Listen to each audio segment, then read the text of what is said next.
So again, if you want to be informed about what's happening in that crash, I highly recommend that you go on to our Facebook page, search Hot News Talk Radio in the search bar, and we are posting updates on that story as we get the information to relay it along to you so that you're not in the dark. So again, that's a bus crash involving 23 children possibly injured. 35 children were on the bus, and we're still trying to gain the whereabouts of those other children and the statuses of them as well.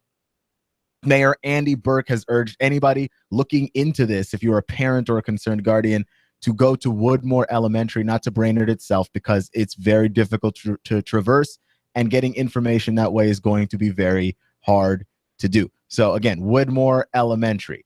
You're listening to Clutch with Keon Rose. This is a sports show, but we'll keep you updated on that story as we get more information, because that's a big story. That's the biggest thing happening right now, and we send our thoughts and our prayers out to those families who are involved in this and hope the best for everyone involved. Make sure to check us out, by the way, on Twitter as well. Search Hot News Talk Radio on Twitter.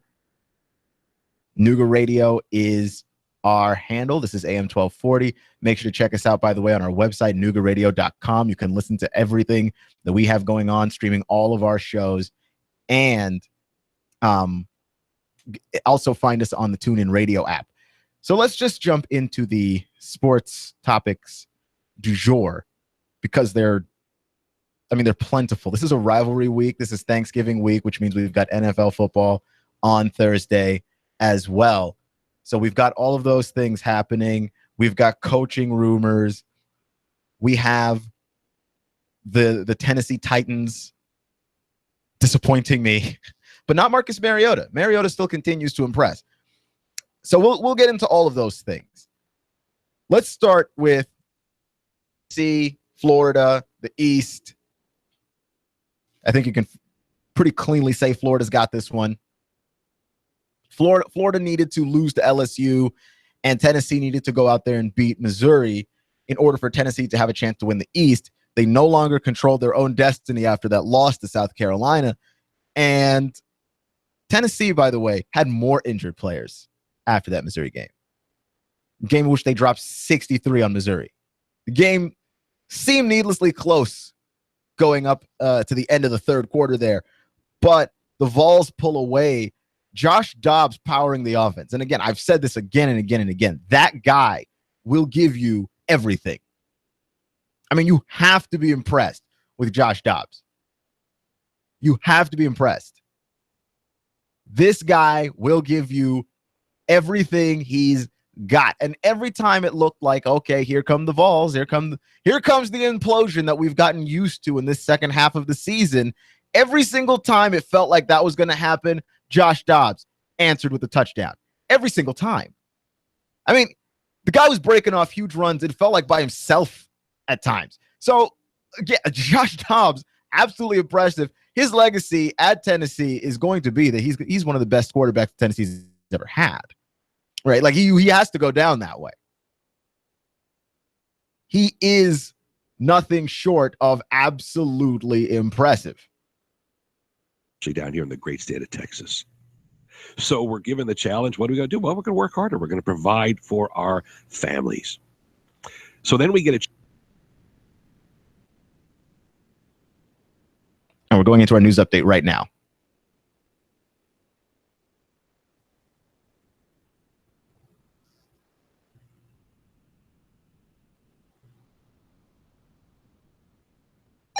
AM 1240 Hot News Talk Radio. This is Russell Stroud reporting. There's apparently been a bus crash on Talley Road.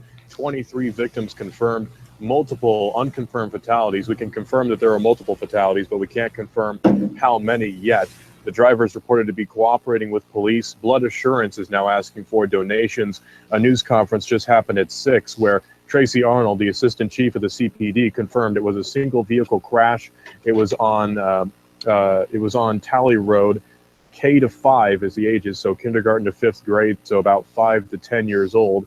counselors have been sent to Woodmore Elementary, where the bus came from. State agencies are on scene. Multiple fatalities again confirmed, possibly more than 4 to 5, according to Tracy Arnold, the assistant chief of the Chattanooga Police Department. The driver is cooperating. Apparently the bus is involved in a single vehicle accident, swerving off the road on Telly Road. There's no sidewalk there. The speed limit is low. Crashing into a tree, flipping on its side. The bus appeared to be bent in half. There were reports of children crawling out of the roof hatch at 5:23, which is when the crash happened. The county mayor was on scene. The Tennessee Highway Patrol, TEMA, was on scene. Mayor Andy Burke has made a statement on Twitter, but has not been confirmed to make any statement in person. So far, the county mayor, Jim Coppinger, making a statement, THP and TEMA all making statements on various social media outlets, and of course the city councilman, or rather not city councilman, but rather the interim superintendent of the county schools, Dr. Kirk Kelly, also making a statement. Although again, we're not sure how many fatalities there are. A Tennessee Highway Patrol colonel gave out a statement on Twitter asking that we pray for the children who were affected and died. And that's not an exact quote, but he did say that there were fatalities, and now the Tennessee Highway Patrol and the Chattanooga Police Department are all confirming fatalities now in this crash. We'll continue to give you more updates both on social media and on the air here on Hot News Talk Radio, AM 1240. We are always here at hotnewstalkradio.com. Get us on social media, Hot News Talk Radio on Facebook. We're also on Twitter, Nooga Radio, AM 1240, noogaradio.com. Russell Stroud reporting. Thanks, Russell, for that update. Co-workers. I'm a total geek about Thanksgiving. I really am. And absolutely. Yeah, thank you for that update we had going on there. The 4 o'clock, something in the morning, whatever it is. Oh, dark 30th, so they say in the military. This is Nooga Radio. We will keep you updated on what is happening in Brainerd off of Tally Road with the bus crash. If we have any confirmed fatalities, any confirmed injuries, we will get that information to you as soon as possible. So with regards to what happened in Tennessee and Missouri, Tennessee officially not winning the East, right? Here's the thing, though, that I find most fascinating with that, because I remember starting this season and going, if you believe that anybody other than Tennessee is winning the East, you are a contrarian. And I honestly held to that the entire time. I still hold to that. I mean, Tennessee was the favorite to win the East for a reason. There was plenty of reasons to believe why Tennessee should win the East. And I think that the one thing that really gets overlooked as a reason why Tennessee didn't win the East is depth. They didn't have the depth to make it through an entire season with the injuries that they suffered, which is not an excuse, right? Because you do have to get deep at certain positions. Alabama's deep, right? They get to be deep. But other schools manage to have depth too. And Tennessee had an alarming lack of depth, especially on the offensive line. You hear reports of things like Josh Dobbs is shaking the hands of offensive linemen because he has never met them before. That's a little scary. And on game day, no less, right? That I believe that was before the Alabama game. You're shaking the hands of offensive linemen, the guys who are supposed to be charged with keeping you upright, because you've never seen them before. You've never met them before. I mean, that's a huge problem. That's a lack of depth that is fixable. That is a preventable lack of depth. So I'm not making an excuse for Tennessee here, but that has plagued them all season long and has certainly affected their play. Meanwhile, Florida, consistent. I mean, Florida never got high, but they never got really low either. You had the South Carolina game with Tennessee. You had the first half of most of the first half of the season as low points. I mean, like Tennessee, the Vols, wildly inconsistent this year. And I don't think that anybody saw that realistically coming. And that's the reason why the Vols ended up not winning the SEC East. And when you have to pick a team to win the East and you look at what's going on with Luke Del Rio and you're going, is this guy really great enough to be able to lead this team along the way? And do they have enough punch offensively to do anything?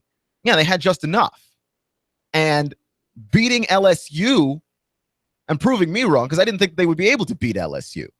But they were able to contain Fournette and guys. And also, they were able to push LSU around on offense. Offensive line work for the Florida Gators was phenomenal on Saturday.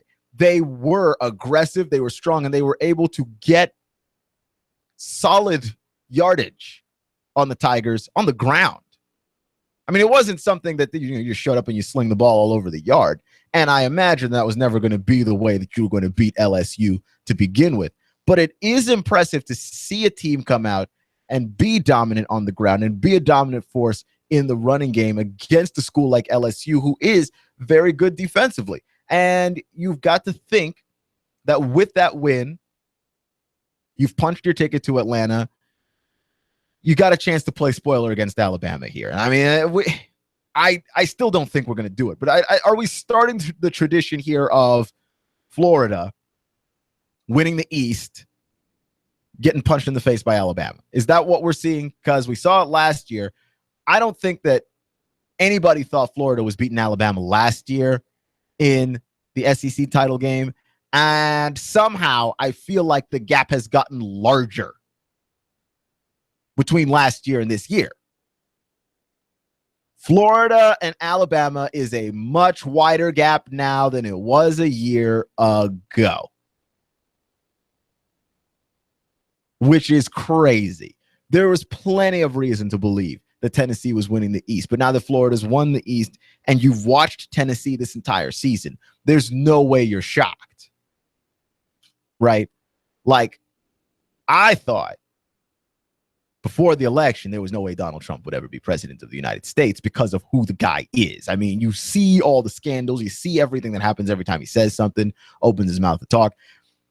I would never have imagined Donald Trump could be president. And to be clear, I never once considered that it was actually going to happen. Never. The whole way, I didn't see it was going to happen. I didn't see it was going to happen when he was running against the other Republicans. I didn't see it was going to happen when he was nominated. I didn't see it happening. And I hope that the trend of things I don't see continuing to happen continues, and Donald Trump is actually a good president. That's what I would like to see. But regardless, right? It's not like that. There were plenty of reasons to think that Tennessee could win, but it wasn't surprising that Florida's got it now. Was at least a little surprised to me that Donald Trump ended up being president. Still is kind of surprising. And to be clear, because people are so absolute in their thinking, this isn't a case for Hillary. That I'm not a fan of that person either. I'm just shocked. I'm thoroughly floored that Donald Trump became president of the United States. That's all I'm saying on that one. And I am not thoroughly floored that Florida won the SEC East. Those two things are definitely not comparable when you look at how close all of those teams were, especially when you look at the bunch of Kentucky, Tennessee, Georgia, and Florida. Through the first 5 games of this season, it was very unclear as to which team you would consider to be the best team. And even then, the margin's still not that wide. Like, Florida may be winning the East, but they are not leaps and bounds further than Tennessee, who might actually be leaps and bounds better than Georgia/Kentucky, but Georgia and Kentucky are kind of close too. So that one's a hard one to tell. But I know I was wrong at the beginning of the season. I said if you picked anybody other than Tennessee, you are simply being a contrarian. You're being Kanye West. Kanye West is a contrarian. Kanye West has come out and waved his support as a huge Donald Trump supporter, which if you are a black person or a person of color, really, you feel like that's a contrarian opinion. Culturally, it's a contrarian opinion, right? And there are plenty, by the way, of black people who voted for Donald Trump, and there are plenty of good reasons to vote for Donald Trump, because the people who vote for Donald Trump, the way they get painted in the media is this bunch of mass racist, xenophobic, homophobic, all of the phobes, right? All of them. And while that may be the case for a lot of people, that is not the case for everybody who voted for Donald Trump. And if you voted for Donald Trump because you want stronger borders or you want an outsider to be inside of government and try and shake things up and rattle the cage a little bit, I can respect that. And I'm not here to sit here and tell you your decision is wrong or what have you. But if you are a person of color, you are in the minority of folks if Donald Trump was your guy. Okay, just from the conversations happening in this country afterwards and the conversations happening on social media, the people that I've talked to and that I know, I'm telling you, you're in the minority. And Kanye West has been known to be in the minority on not just this issue, but a great number of issues. He is a contrarian. That is his nature. This is what he does. That is how he makes a living in large part, by making people angry by just saying unpopular stuff. And I thought at the beginning of this season, you were picking against Tennessee. You were trying to make some money off of saying some unpopular stuff. And I don't think that I was wrong about that. If you picked Florida, you had more of a case than anybody. But if you picked anybody else, and I mean anybody else, you were just saying stuff to say stuff. And that happens in the sports media way too much. Right? So I just stayed inside of conventional wisdom, which I feel like, though I could be wrong about that, because conventional wisdom is subject to change. But I feel like if you are inside the realm of conventional wisdom, there is a reason why conventional wisdom became conventional. Not to say that you shouldn't challenge conventional wisdom, but there is some level of like, let's at least accept this thing, because it didn't just happen overnight. Conventional wisdom didn't just happen on accident. Right? Like there's some things, if you can continue to take conventional wisdom also said a lot of horrible things about the inferiority of races and sexes in the past. So certainly challenge it. Right? Like over the course of this season, as it became apparent that Tennessee had consistency issues, challenging conventional wisdom on that one was a great idea. But also, just because people buy into conventional wisdom doesn't make them idiots and morons. You buy into conventional wisdom because it is convention. It is easy. It is what happens naturally, or most naturally, given where you are socially, economically, what have you. Right? Like conventional wisdom of America is, if you work hard, you can be great. And while that is true, a lot of other conditions about that are true. Like that's conventional wisdom. And just because someone believes that does not make them an idiot. But it is also wrong. Simply working hard alone does not offer you greatness in America. You need a lot of other things as well. You need an advocate. You need some help in order to overcome your past, in order to overcome your certain circumstances. That if you're a little kid working hard, you don't get to just be average like other kids get to be average. If you're a poor kid in a poor neighborhood, you don't get to be average the way every other kid gets to be average if you want out. You get to be great, and that's all you get to be. Because if you're anything less than great, you're stuck for another generation in a pit. So I'm not going like, let's just fight conventional wisdom, and everybody that believes and buys into conventional wisdom is some kind of idiot. Right? Because I certainly bought into that with Tennessee, and look how wrong I am. And again, I certainly bought into that with Hillary and Donald, and again, look how wrong I was. But buying into conventional wisdom doesn't immediately make you an idiot. But you can be wrong about it too. Acknowledge when you're wrong and back out. This is what I'm doing right now. I was wrong about Florida, because I thought that if you didn't pick Tennessee, you're being a contrarian. I looked at this Florida team and I didn't see enough offensively, and I still don't see enough offensively, to be honest with you, with regards to, is this a good team? I just have to go ahead and wave the white flag and go, none of these teams in the SEC East are good teams. They are all bad. They're all bad football teams to varying degrees and in different ways and for different reasons. I mean, if you want to argue Tennessee's a bad football team because Tennessee horribly injured. That is a very good reason, but they're still bad. Georgia, bad football team, underachieving expectations, brand new coach. Good reasons, you're still bad. Kentucky, you're a school that's developing, you're up and coming, your coach, Bob Shoop. We like him. Or Bob Stoops, rather. We like him. But you're a bad football team. Like Tennessee, Georgia, Kentucky, Florida, you're all bad football teams. There is no good team in the SEC East. And I think that was the mistake that a lot of people made going into this thing was, the team that wins the East will actually also be a good football team. And so you felt like you had to pick Tennessee because look at the experience, look at the talent that they're returning, look at the continuity, look how good those guys were a year ago, especially in the second half of last season. You felt like you had to do it, but you didn't. You felt like you had to, but you didn't have to.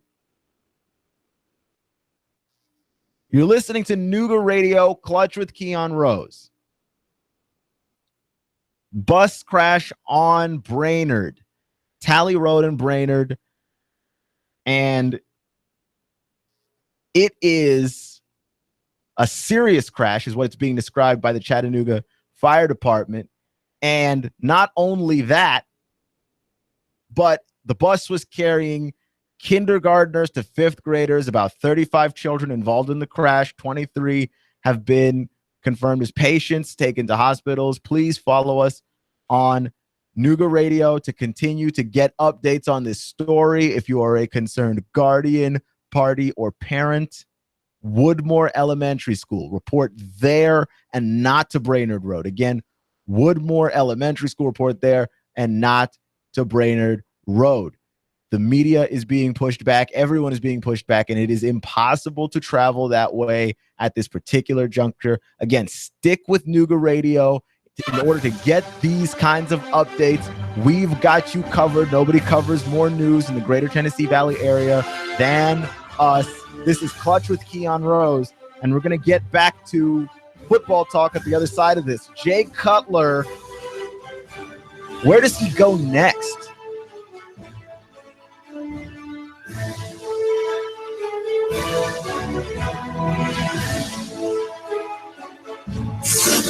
You give us 12 minutes and 40 seconds, we'll give you Chattanooga and the world. News Talk 1240. Is your career taking you where you want to go? If not, talk to Covenant Group Insurance, especially if you like helping people. Call and learn how you can work for yourself, but not by yourself. Intense but free training, plus a fantastic lead program, plus office support equals your success, your prosperity. Gross at least $75,000 your first year selling insurance. Call Steve or Jada for a confidential interview. That's 855-8484. Maybe the most important call you'll make all year. And now to our reporter in the field. We asked Ray at Ray's Plumbing what's important for homeowners to know. Some field line systems can cost upwards of $10,000. The bottom line is to save yourself money down the road. I would definitely recommend everybody with a septic that is not on county or city sewer to have an inspection done by a qualified professional. It'd be great if nobody did inspections on them for all plumbing companies. That's what we do to make a living. Not to scare anyone, but it should be in the back of your mind. The danger is the field lines failing and costing thousands. Turn your yard up. By preventative maintenance, you're saving yourself a large headache that may displace.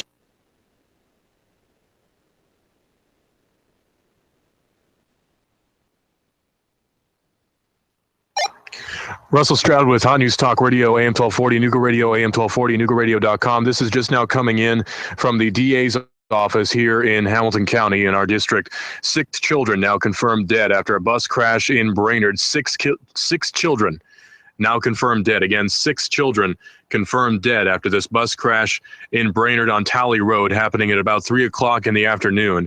The bus driver is fully cooperating with the Chattanooga Police Department's investigation. The cause of the accident has not yet been entirely confirmed. Perhaps shouldn't call it an accident. The cause of the incident has not yet been fully confirmed. This bus crash that happened on Tally Road in Brainerd. Again, 6 children now confirmed dead by the district attorney's office. We'll bring you more updates over the air as much as we can here on Hot News Talk Radio AM 1240, Nooga Radio AM 1240, and NoogARadio.com AM 1240, your source for news here in the Chattanooga area. Again, 6 children confirmed dead by the DA's office following this tragic crash in Brainerd, bringing children home from school from Woodmore Elementary, the ages kindergarten through 5th grade. AM 1240, Nooga Radio.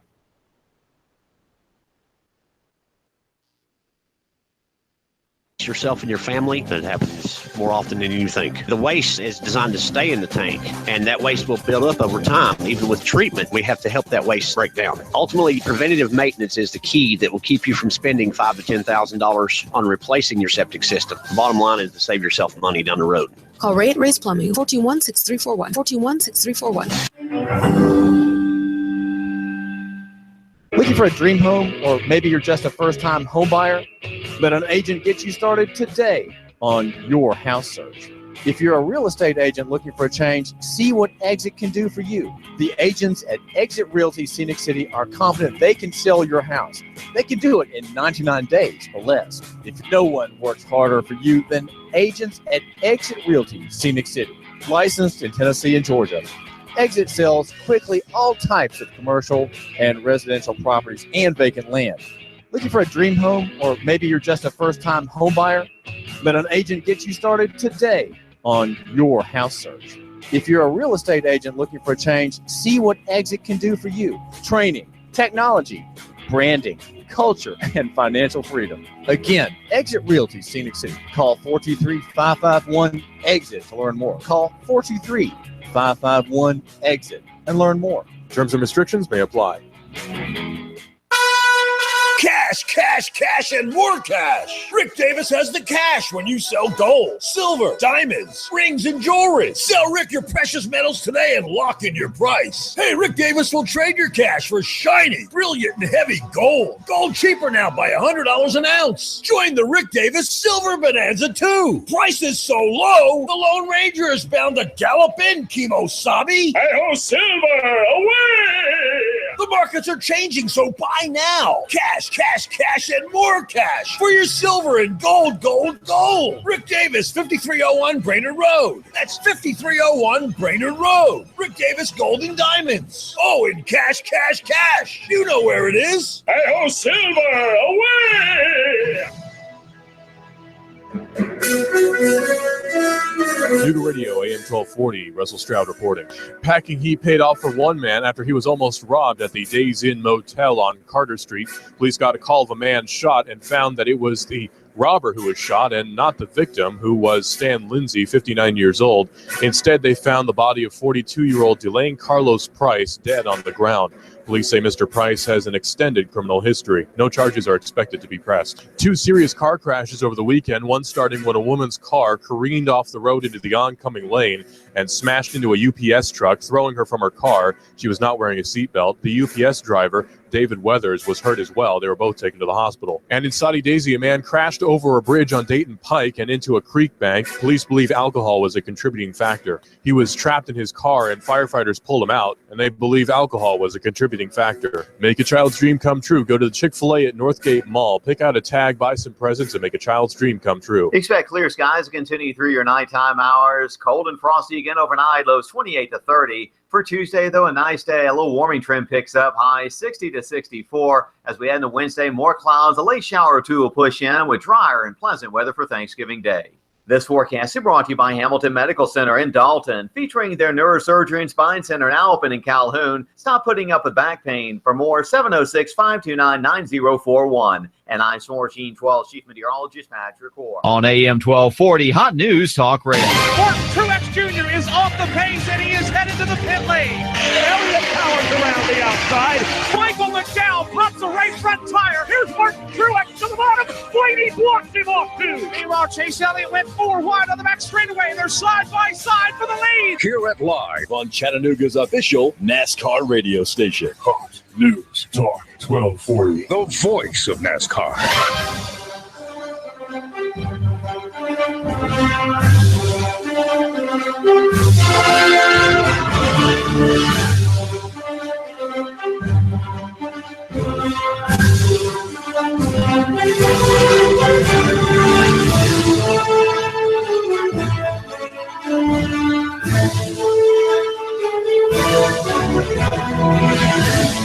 So this is more than just rivalry week. It is rivalry week. And you've got some of the greatest rivalries in college football. Obviously, the Iron Bowl, Auburn, Alabama. It's going to be great. You know, the Northwest has got the Civil War, Oregon versus Oregon State. That's always a big game up there, even when Oregon is horrible, and they are horrible this year. Ohio State and Michigan, this one actually has college football playoff ramifications, right? Because the committee doesn't really do the dirty work of actually trying to decide who is better and who is worse. They let these kinds of games decide for them, and then they don't actually have to figure it all out. The fact that these intense games get played late in the season means that the College Football Playoff Committee just has to rank you in order of the prevailing feeling of who is good, and then whoever it is that loses drops in the rankings, and whoever wins stays right where they are. And thusly, the committee never actually has to make a decision. Because I was trying to figure out last year why it was so deeply unsatisfying when we got to the end of the college football season that we ended up with the 4 teams that we did. Because it was supposed to be fun, and it was fun for me up until that point. The wreckage, the carnage, 1 loss ruins you, 2 losses damns you to not even trying to be able to be in the playoff and all that good stuff, right? Like, I was wondering, why was this so unsatisfying for me at the end of it? Because the journey was great. Week in and week out, trying to figure out where everybody was going to be, that stuff was fun. But then you get to the end of the season and you just feel unsatisfied. And the reason why you feel unsatisfied is because the committee's not really out here trying to make any decisions. They're not actually trying to make anybody upset and mad and make any proclamations as to actually who is good and who is bad. And you could disagree a million different ways. The committee is never going to put out a rankings that everybody universally likes. Someone is going to be overlooked regardless. Right? But Houston came out and did the committee's dirty work for him because everybody wanted to say Louisville doesn't deserve to be hanging around in the top 5, but nobody wanted to actually come out and say Louisville doesn't deserve to be out in the top 5 because Louisville only has 1 loss. Well, now they've got 2, and they've got the second one. They got their butts handed back to them on a platter.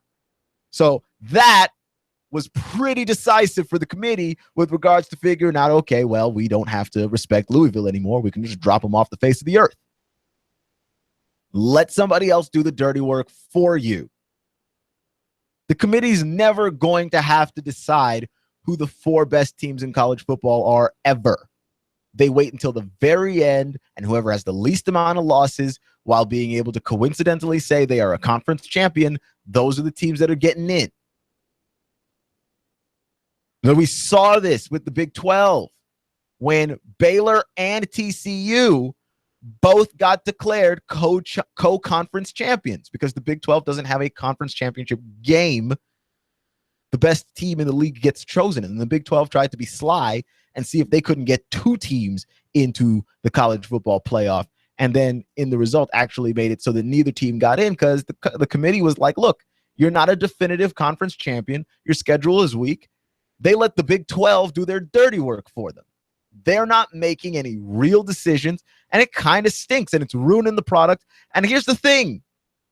The product isn't even the game on the field. It's not ruining the games because the games are still fine. What it's ruining is the postseason that we all wanted so bad. We wanted a postseason so bad. Everybody made that the discussion of sports radio for years. I remember hearing annually, college football needs a playoff. Like, when I make notes for this show, any idea that pops into my head that might be interesting, I write down in a notebook. Oh, hey, this is an interesting topic. Was Barry Bonds an underrated baseball player because he took steroids? And then you write it down in the notebook, and then you look it up, and you try and address it later and make a show out of it, preferably on a very slow day somewhere in the middle of the summer. College football needs a playoff is, quite frankly, like the number one thing that everybody argued about from the time I was a kid. I've been listening to sports radio for about 20 years now, since I was 6 years old.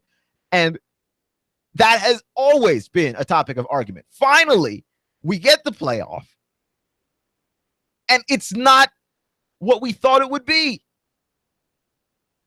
Like, this thing still needs tweaking. It's like the Affordable Care Act. Like, sure, we need affordable health care, but that wasn't the way to make it. There were better ways to make that. And then there are plenty of reasons why that probably didn't work out the way that anybody liked. I mean, Republicans are going to say, look, you tried to socialize it and it didn't work. And the Democrats are going to say, well, the Republicans hamstrung all the good parts of it, and this is what we were left with. Like, fine, whatever. I'm not really trying to get into the politics of all of that. I'm just saying what ended up actually coming out as the Affordable Care Act, I don't know that was the way to get that done. That's all. This is college football playoff. Like, what we ended up getting, I'm not sure this is the way to get this done. First off, we still have a bunch of people in a room deciding stuff instead of the games being decided out in the field because, of course, the entire system is a gigantic mess. But the committee deciding things is also bizarre and also weird because the committee is not actually deciding anything. They are making sort of decisions. They are just sort of saying stuff. And then you go out there and you let one school knock another school off, and then you don't have to actually try and make the decision as to which school is the better school. Meanwhile, you're still making money off of the hour-long college football playoff committee show that they air every week on the 4-letter. Why? Like, what is the point of that show if you're not going to make any real decisions on it? Nobody makes real decisions on that show. We just sit here and we talk and we squabble and we speculate about, well, you know, you could try and make it here if you do this, and you could talk about all the different flaws of the different playoff formats, right? You could talk about the flaws of the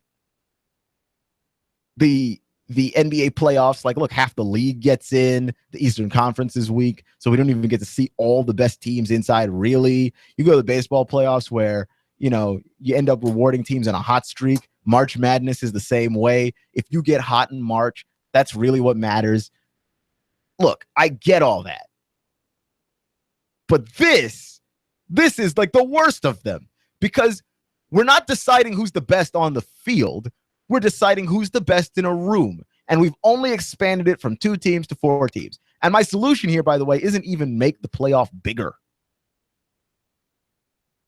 My solution is figure out a way to get some of these schools, more of these schools, to play head-to-head so we could figure out who is actually good, because you can't even really make some of these decisions. It's almost impossible to really be out here making some of these decisions as to who is actually good, because you look at Louisville and you're like, well, dang, but who have you played, though? You haven't played anybody. You've played Clemson. That was a close game. That's it. But we don't even know if Clemson's good, because Clemson hasn't turned around and played anybody else. Ooh.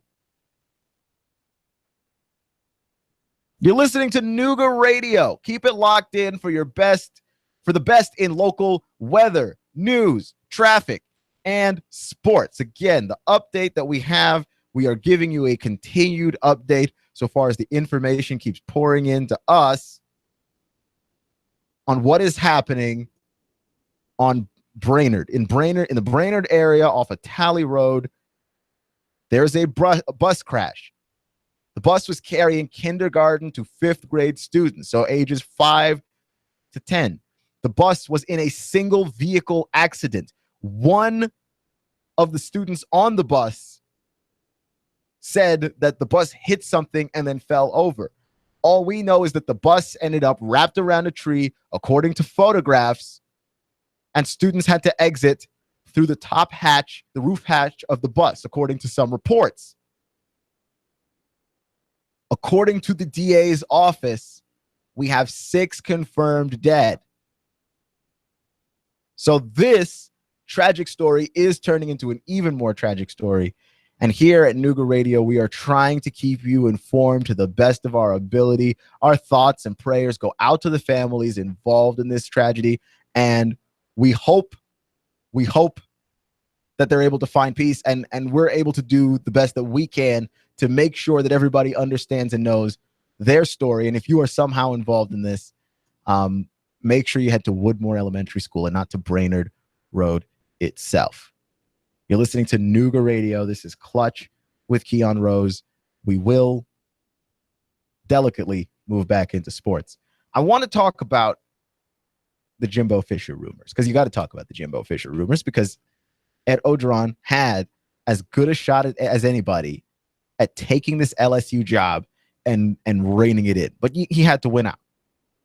He had to win.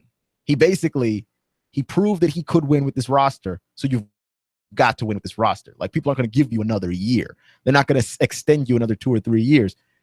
LSU is a premier college football program in the SEC. You want to win now. You don't get later. I don't know if you've seen the rest of the SEC and how big some of these contracts get for some of these guys, especially after just one season. Like, you've got one good season, and it does not matter. The contracts are ballooning. They're getting huge. And it's because winning now is what matters. As soon as you get a good coach, even a decent coach, you're trying to win right away. So you're not trying to mess around and see, well, let's give it 2 to 3 years and see if Ed Orgeron can really coach or whatever. You prove that you could already win with this team. Go out there and win with this team. And losing to Florida, especially the way that Florida has been playing this season, and that Florida, this is not the best Florida team we've seen, especially on the offensive side of the ball. This was a team that I feel like everybody expected to win. You expected LSU to beat Florida. I know I did. I know I'm not the only person who said that. I know a lot of other experts believe that as well. So, look, Florida is a school that comes in, they push you around, and then here you are. You got to win that game if you're Ed Orgeron and you want a job. I mean, that's just the way it was, because you're not a candidate anywhere else. Like, you're not having people look at you and go, yeah, you know what? I've got an opening in my school. If I'm not able to try and land Todd Herman, yeah, I might get Ed Orgeron. But what ends up being ridiculous to me is that there are reports that Jimbo Fisher is interested in the LSU job, which is insanity. Because one of two things is insane. Either LSU is insane for believing that Jimbo Fisher wants to jump from Florida State to LSU. I mean, there's nothing wrong with LSU. I'm going to clarify that statement in a second. Or you're crazy if you're Jimbo Fisher and thinking that jumping to LSU is the great idea here. Did we forget that Jimbo Fisher has already won a national title with Florida State? LSU, in terms of the prestige of a school, is not leagues better than Florida State. Florida State, I mean, that's a school with a rich football history also.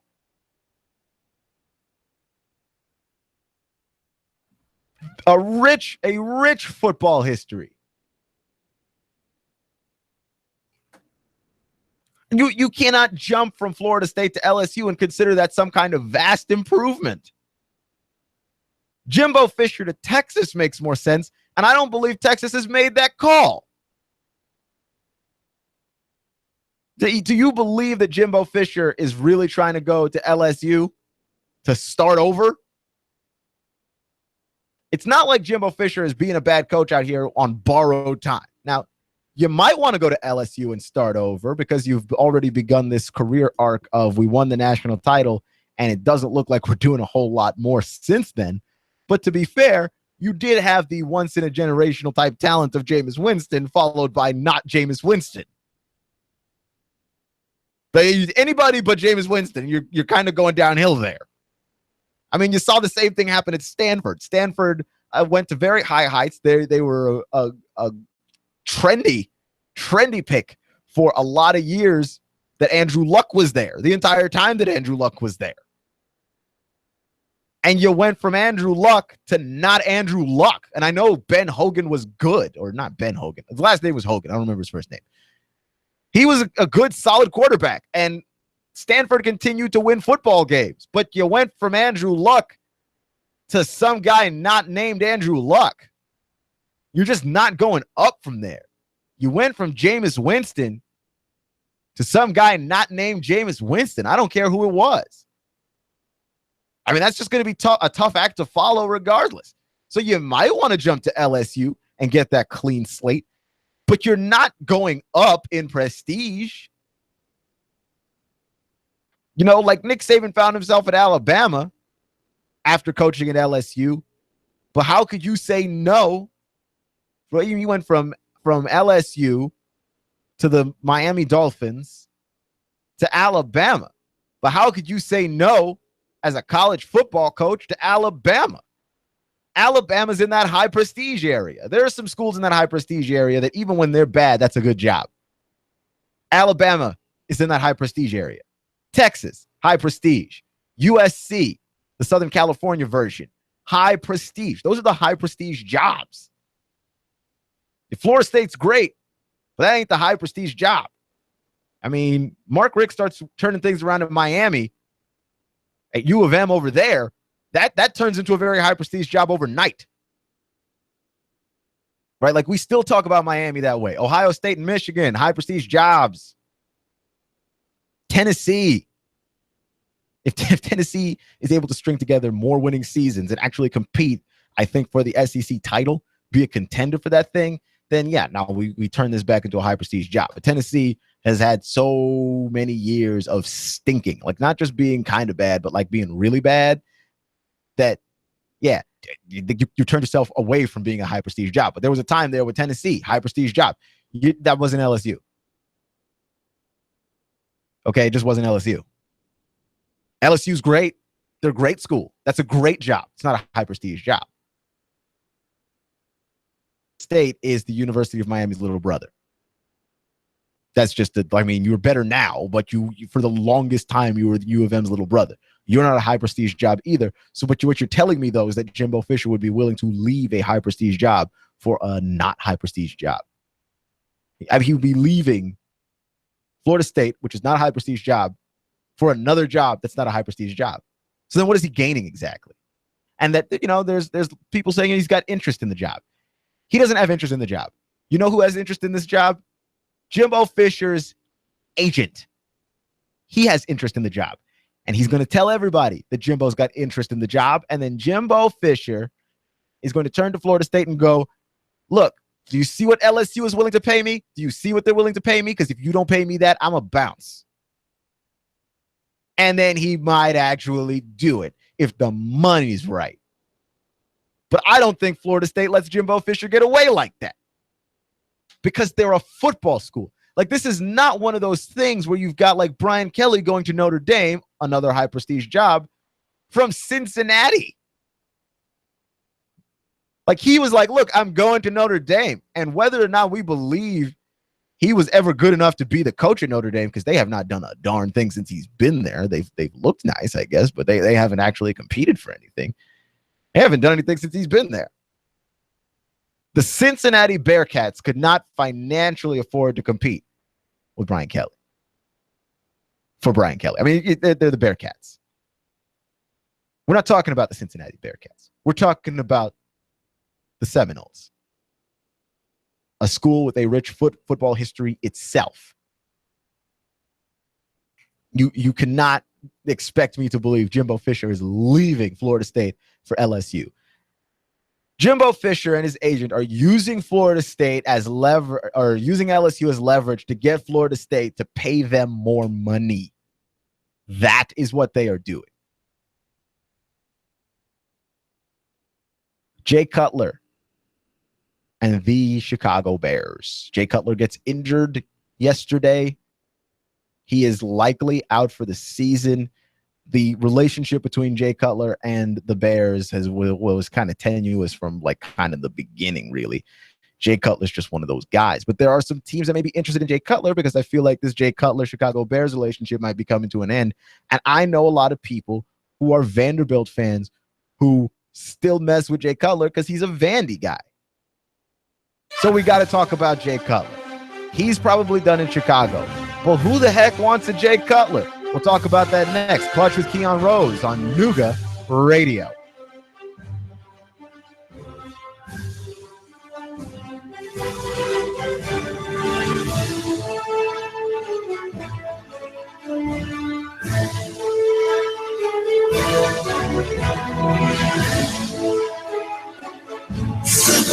You give us 12 minutes and 40 seconds, we'll give you Chattanooga and the world. News Talk 1240. I'm blowing everything up. We're starting over. I'm doing a new show. I want guys who push it to the middle of the table and go over the top. Take a risk, fail miserably. I'm right, and I'm not wrong, and I'll never back down. Conflict works. Allow it. It's The Herd with Colin Cowherd. Right here and everywhere. Noon Eastern. You give us 12 minutes and 40 seconds, we'll give you Chattanooga and the world. News Talk 1240. And now to our reporter in the field. We asked Ray at Ray's Plumbing what's important for homeowners to know. Some field line systems can cost upwards of $10,000. The bottom line is to save yourself money down the road. I would definitely recommend everybody with a septic that is not on county or city sewer to have an inspection done by a qualified professional. It'd be great if nobody did inspections on them for all plumbing companies. That's what we do to make a living. Not to scare anyone, but it should be in the back of your mind. The danger is a field line failing and costing thousands upon thousands of dollars and tearing your yard up. By preventative maintenance, you're saving yourself a large headache that may displace yourself and your family. That happens more often than you think. The waste is designed to stay in the tank, and that waste will build up over time. Even with treatment, we have to help that waste break down. Ultimately, preventative maintenance is the key that will keep you from spending $5,000 to $10,000 on replacing your septic system. The bottom line is to save yourself money down the road. Call Ray at Ray's Plumbing, 421-6341, 421-6341. At Iyer Optical, it's a well-known fact. When you buy one pair of glasses, you get a second pair absolutely You free. give us 12 minutes and 40 seconds, we'll give you Chattanooga and the world. WSDT Sunny Daisy, Chattanooga. Fatalities in a Chattanooga school bus crash. I can't say the age of the deceased, but I can say that the ages range from kindergarten to 5th grade. An arrest in the San Antonio cop killing. They absolutely felt targeted. I feel we were targeted. This is the CBS World News Roundup, late edition. I'm Bill Whitney. At least 6 children were killed this afternoon when a school bus crashed and flipped. This woman lives nearby. I just heard a big boom. I was watching TV and all the power went out. Details from Eric Avenir of CBS television affiliate WDEF. This was a bus that had just left Whitmore Elementary, was heading up Tally Road, and for some reason, the bus driver lost control of that bus, and it ended up on its side at a home. We do know that there was at least 35 children on board that bus. At least 23 were taken to hospitals. The driver survived the crash. He's said to be cooperating with investigators. The manhunt in San Antonio has ended. Police Chief William McManus has announced the arrest of a suspect in yesterday's fatal shooting of Detective Benjamin Marconi. This investigation is by no means over. The motive for the capital murder is still unknown. McManus said earlier that he thinks the police uniform was targeted. The suspect is identified as Otis Tyrone McCain, 31 years old. He was in a car with a woman and a 2-year-old child. McCain was taken into custody without incident. Everyone is relieved. I don't think anyone slept last night, and I think everyone's looking forward to a good night's sleep tonight, but it was relief. Since Friday, 2 law enforcement officers have been killed in this country, 3 others wounded. Attorney General Loretta Lynch has issued a statement saying these reprehensible acts cannot be tolerated, and they again remind us of the significant hazards that public safety officers confront each and every day on our behalf. Trump has made a statement about his priorities. Correspondent Stephen Portnoy reports. In a video shot and posted by his transition team, the president-elect vows on his first day in office, I'm going to issue our notification of intent to withdraw from the Trans-Pacific Partnership. Mr. Trump calls the trade deal a potential disaster for the country. He vows to eliminate restrictions on coal and energy derived from shale and require the deletion of 2 old federal regulations for every new rule. And on immigration, I will direct the Department of Labor to investigate all abuses of visa programs that undercut the American worker. Mr. Trump says these executive actions will create millions of new jobs. Stephen Portnoy, CBS News, Washington. The State Department says there's a heightened risk of terrorist attacks in Europe. It warns U.S. citizens of credible information that ISIS and other groups continue to plan attacks. Stocks in record territory. The Dow Industrial's up 88 points to 18,956. The Nasdaq 47 points higher at 5368, and the S&P 500 gained 16. Now this.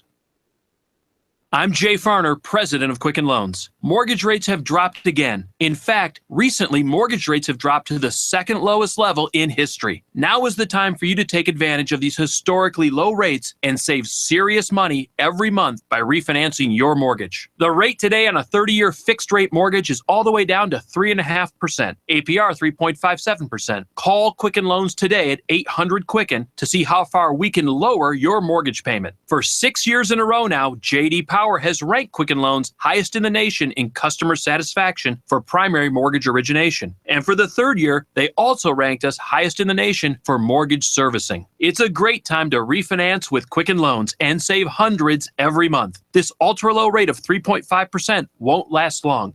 So call 800-QUICKEN or go to QuickenLoans.com. That's 800-QUICKEN. Visit jdpower.com for award information. Call for cost information and conditions. Equal housing lender. Licensed in all 50 states. NMLS ConsumerAccess.org, number 3030. Japanese media warned people on the northeast coast to evacuate after an offshore earthquake, magnitude 6.9, produced a tsunami. But reporter Lucy Kraft in Tokyo says it wasn't nearly as large as the tsunami that swept Fukushima in 2011, and the region is better prepared. There's a big difference between 5.5 years ago and now. People have been moved away from the ocean side. Reinforcing walls have been built, and they're not complete yet, but there's very high storm barriers have been built. Roads, of course, have been rebuilt. No reports of major damage or injury.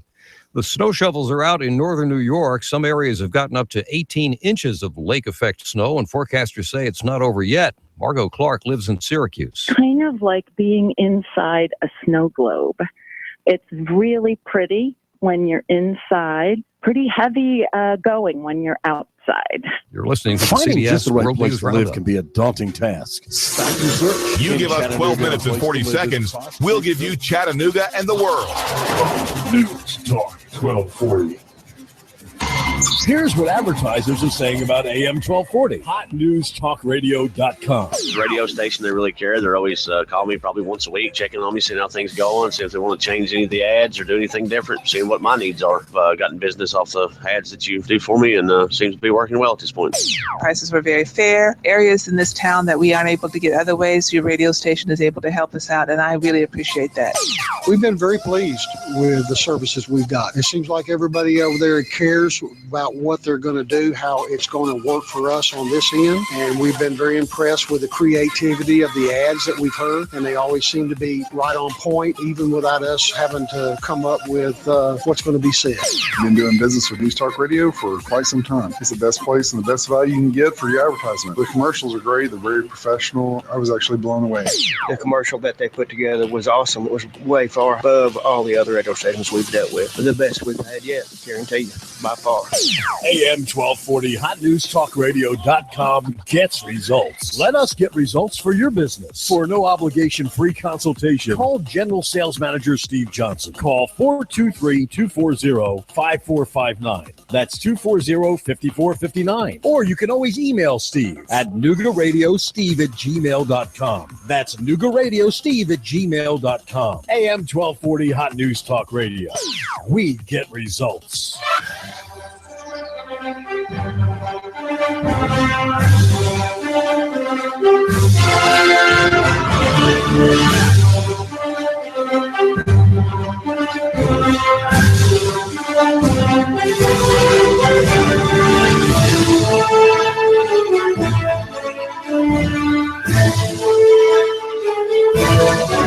This is Nooga Radio Clutch with Keon Rose.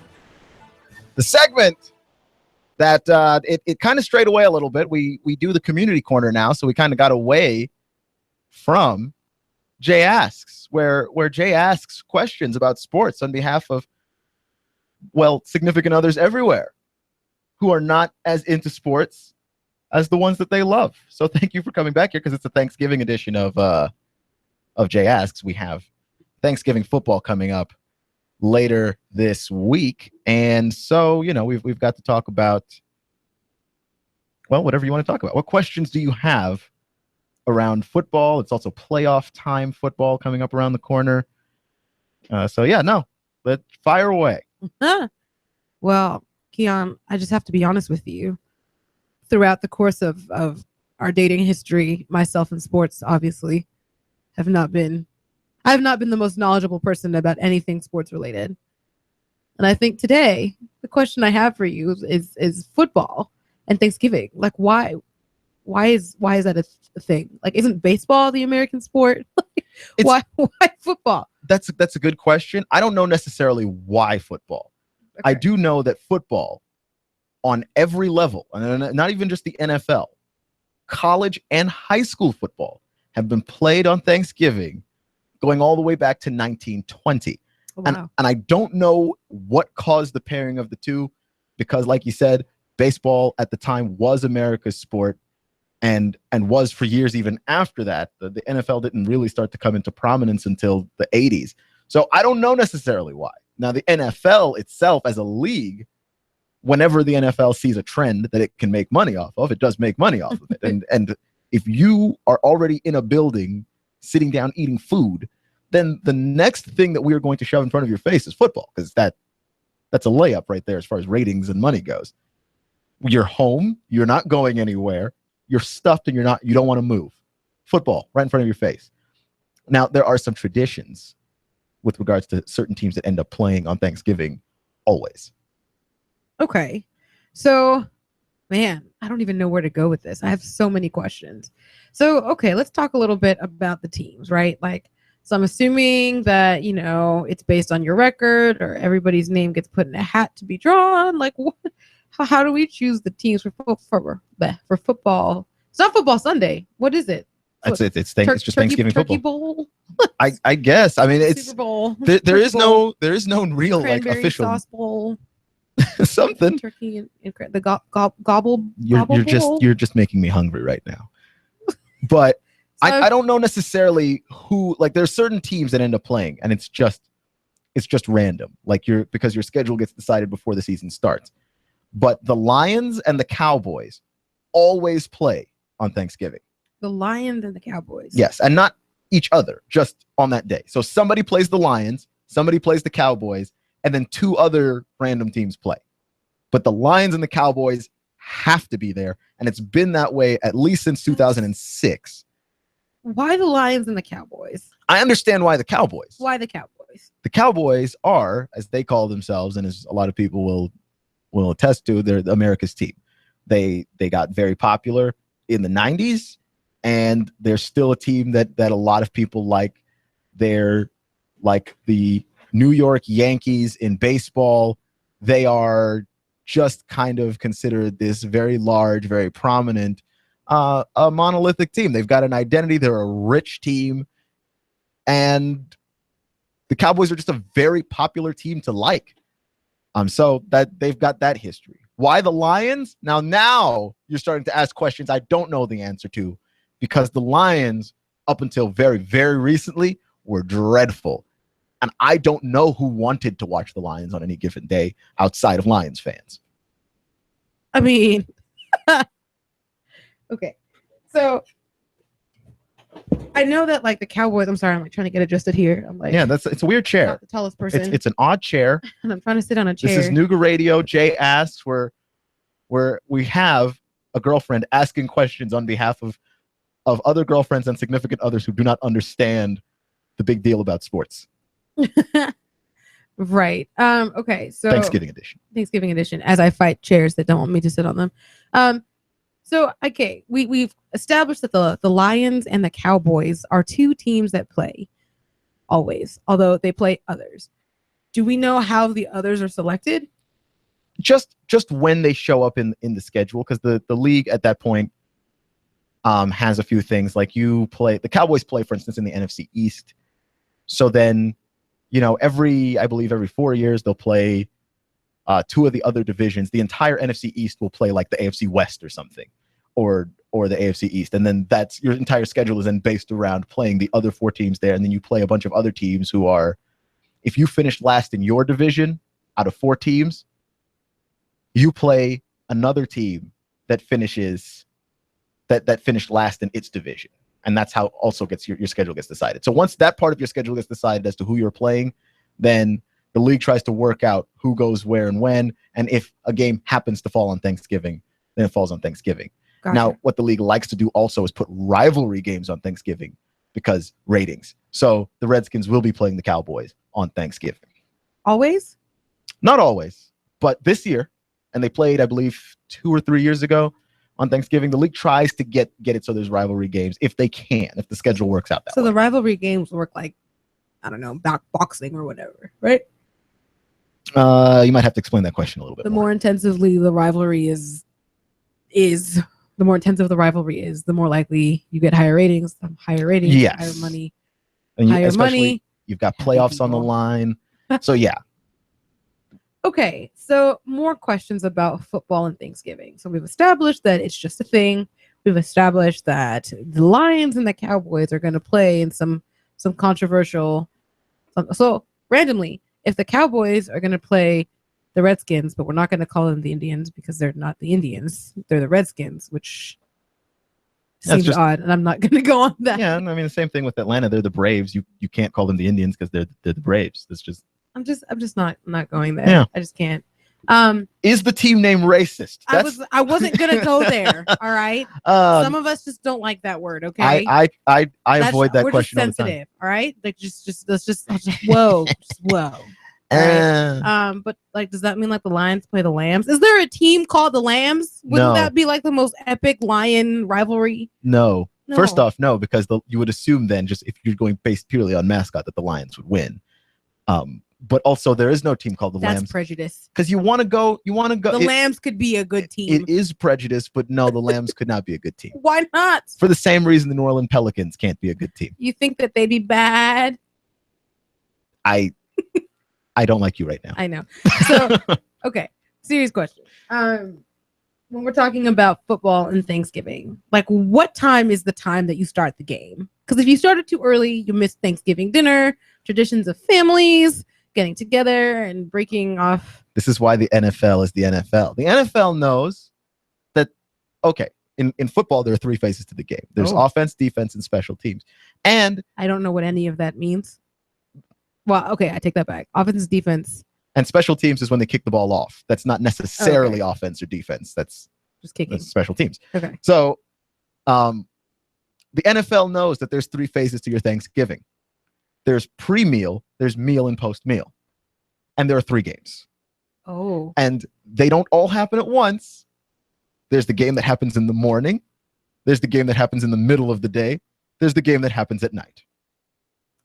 So it's happening all day. That's strategic. Yeah. So is it only the 3 games that happen, or are there more games that are happening? Just in the NFL, it's just the 3 games that are happening that day. But you've also got college football games on as well for those people who are involved in certain rivalries. The Longhorns used to play every Thanksgiving against the Texas A&M Aggies, but the Aggies left the conference, so they don't play each other anymore. So that rivalry kind of doesn't work out. So the Longhorns play every Thanksgiving? They used to. Now that the Aggies are gone, I'm not sure that they play on Thanksgiving every year. So, okay. They did play last year. Do the non-NFL football games stagger with the football? Like, is there coordination of the mass level? No, there is no coordination. If you choose to watch the night game of the NFL, you are missing the night game of college football. Okay. They're not working together. They are competing. So, yeah. So you've got all of that stuff happening. Now they choose in this, which is unusual for regular season games, the MVP of the games. Each network. Thursday game? Yes. Ooh. So the different networks, because CBS will have a game, Fox will have a game, and then maybe the NFL Network / NBC will have a game. So on CBS and Fox, depending on who has the game, because they alternate the morning game every year, you get the Turkey Leg Award for the MVP of that game. The one that is on purely Fox is the Galloping Gobbler. That is the Galloping Gobbler. That is the Galloping Gobbler. That is the MVP award of the Fox game. The CBS only game is the All Iron Award, and whichever game is the night primetime game on NFL Network / NBC, which I think it's on NBC this year, will be the no, that's the all. That would be. They just call it the MVP. That's boring. Never mind. I thought there was something exciting there. No. But the other games have awesome turkey related MVP awards handed out. Okay. So this is special. Like, this is something that's only to the Thanksgiving game. Correct. Okay. So you can never, like, if your team never plays on Thanksgiving, which is possible, that people have played their entire career and never played on Thanksgiving, you may never be a turkey leg award winner.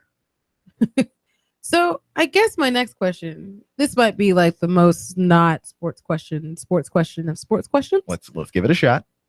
Their outfits. Like, do they have special Turkey Day outfits? There have been some throwback uniforms, which is to say you wear a uniform that is like the new version of what your team might have worn before. I know the Redskins a few years back, they wore they were burgundy and gold, but it was kind of more of a dark red and mustard yellow color, because that was what the team colors used to be. Sounds not ish. pretty. And then the helmet was made to look like a leather helmet. It was a really cool looking uniform, which they do still wear, but the league said that they couldn't wear the leather look. They had to wear their official helmet, so the burgundy on the helmet doesn't match the burgundy on the uniform, and it's really weird now. But yeah, you wear a throwback uniform. The Steelers notoriously wear their throwback uniforms where they look like either prisoners or bumblebees. It's hard to tell which. Oh. Yeah. So you've got. Yeah. That sounds like a pretty serious situation. That's what the uniforms used to look like back in the day. So you've got some throwbacks, and not always. It just depends on what the league and the teams feel like. You know how Punxsutawney Phil comes out, in February, and everyone's like, "Yay!" Right? I don't know where we're going with this, but sure, I do know that. Do we have any Turkey Day football tradition, a certain mascot that runs out, or something different that people do that we're aware of? Not that I'm aware of, because every team that has a mascot, their mascot is usually out there doing something ridiculous anyway. Do the mascots get dressed up? Do they look like food? It depends. It's a team decision. You might see some mascots get Thanksgivingized, but just depends. And then of course you've got teams like the Redskins that they don't have a mascot, so that's fair. So yeah, so you've got. The Cowboys have a mascot. Is that common for teams not to have mascots? Yeah, a decent amount of teams don't have mascots. The Packers don't have a mascot. The Falcons, technically, they don't have a person in a suit as a mascot. They have an actual falcon. But that's cool. That. Yeah, the Seahawks too. They have an actual Seahawk. And they let him fly around the stadium before the game, and the fans get pumped up, and then he comes back to the person. I remember sitting at the zoo, and they used to do that, and they would put money in the air. Right, but there's nothing particularly official about Thanksgiving mascots. No, that's so crazy. And I don't even know what the Viking situation is, because they had a mascot. He's basically a man that dresses up as a Viking and then rides a motorcycle out onto the field. That is special. And he went on strike, but he has no union, as he's the only person who does that job. You do that, Mr. Viking mascot. So I don't know if they ever settled with him or what the deal was there, but yeah. So, okay, tell me a little bit. Are there any other special Thanksgiving traditions? Are there any other sports that get in on the Thanksgiving action? Is that banned from basketball or anybody else? It isn't banned, but football has been so strongly associated with this, and baseball season's over. Hockey is not really the national darling sport. The basketball would be the only other sport that could compete, and nobody competes with football around this time of year. What about women's beach volleyball? Well, apart from the weather not being conducive to that, nobody's competing with football this time of year. Just doesn't matter. Now the NBA's got Christmas, so we will probably do another Jay Ask for that probably, because the NBA runs Christmas. Like the NFL doesn't touch Christmas because the NBA runs Christmas. Like they make Christmas jerseys and like everything. Between Christmas and Thanksgiving, like which do you think capitalizes more on their holiday, the NBA or the NFL? Push on that one. I think they both do a very great job of going, you know what, you're sitting down watching this all day, so we're giving you the best in this. I know for years they had Shaq and Kobe play on Christmas, which was such like it's just stopped being a coincidence about 6 meetings in, because you knew that they hated each other. 6 meetings in. Yeah. And Shaq was moving from team to team at that point. Like Shaq started with Miami, and then he was in Boston, he was in Cleveland, he was in Phoenix, and over that span of 6 seasons, Shaq and Kobe always found a way to be playing on Christmas, to the point where they actually buried the hatchet with one another because they played each other so often. So yeah, you could probably credit the NBA with healing their relationship. That's hilarious. Okay, so football and Thanksgiving, right? Mm-hmm. Sorry. As I'm just going to go ahead and claim I have been a football widow for the most part for a solid portion of the football season. I have taken it easy on I you. know. And yet I still claim that I am a football widow. So I say that to say, how intense will my widower status be during Thanksgiving Day preparations? Well, and okay, what can typically what can other significant others expect of their loved ones? Well, it depends. It depends, right? Like if your team is playing on Thanksgiving, whenever they play, unless you're watching the game with that person, you don't see that person. I mean, that's just the way that one's going down. Like, you know, I think the Steelers play this year. Do we know who plays this year? Yes, we do. And while while you get that information for that, like I wanna really get into this, because this is the topic that's really just near and dear to my heart. Okay, Steelers and Colts will be the night primetime game. If your husband or significant other is a Colts fan, as many people are because Peyton Manning played there for so long,